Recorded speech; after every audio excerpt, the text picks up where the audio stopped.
Discover the shocking truth about money. A staggering 77% of US adults regret their financial decisions. Are you unconsciously sabotaging your success with limiting beliefs inherited from your culture or by not creating your wealth legacy? Uncover how to break free from the trap and design a financial plan that will not only grow but also sustain your family's legacy for generations.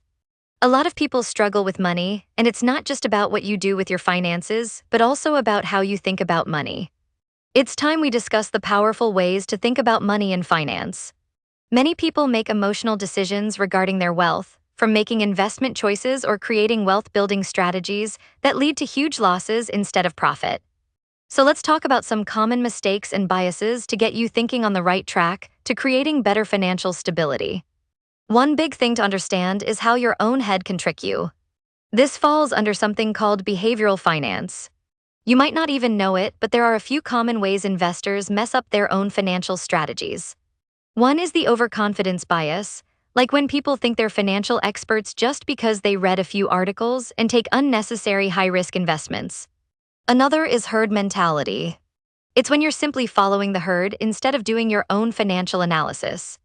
You start buying because everyone is buying or selling when everyone starts selling even with no logical reasoning.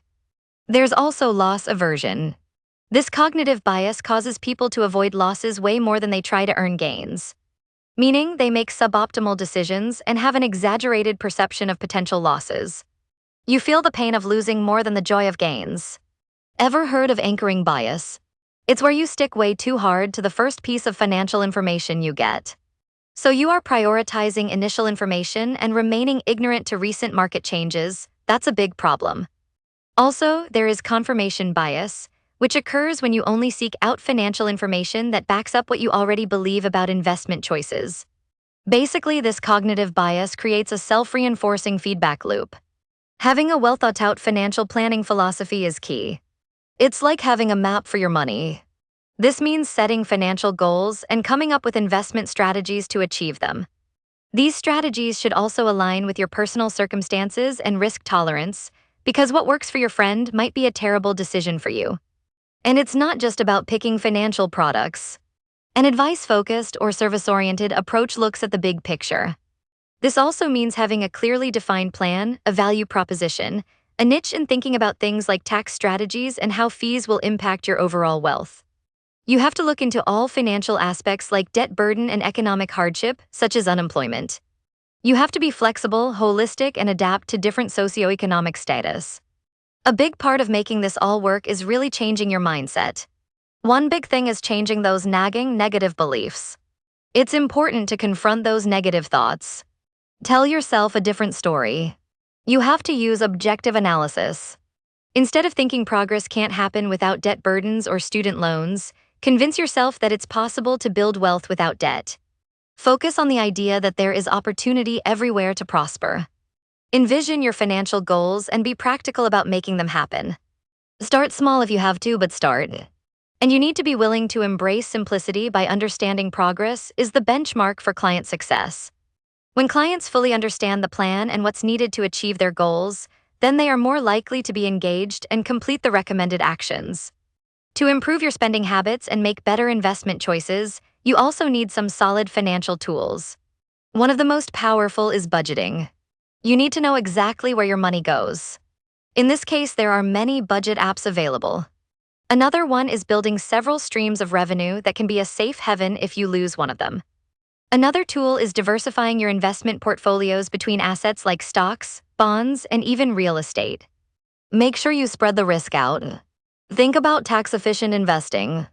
You may want to speak to a financial advisor to better manage all that. A financial advisor can also create a financial plan and promote the best financial wellness. Ultimately, the goal is to have some financial independence and get ahead in retirement planning. If you start implementing these tips, you'll probably want to make some alterations into your personal plans. You'll want to retire early or achieve more financial security or financial freedom. Then you may find yourself in the FIRE movement, financial independence, retire early. You need to have a good savings plan and learn about withdrawing and how that affects the whole system. Be more frugal, but don't deprive yourself of social relations and a good lifestyle. Think about your legacy planning for not only you but for your children. All those cognitive and emotional biases can alter your investment analysis, your risk management, and your legacy plans, so beware of them. That way, you can make informed financial decisions. Be more practical and objective by making a financial planning process that is both profitable and stable. I hope you take this advice and change the way you approach your finances. And if you want to see more amazing content like this, please leave a like on this video, consider sharing this video with a friend, and be sure to subscribe. Before you go, here are some things that our research didn't turn up. And perhaps further videos and research can cover these areas to help people better manage their money, such as how do external factors like political events affect people's financial habits? Or what roles do social media and financial influencers play in this, and can they be avoided? Thank you, and I hope you come back next time.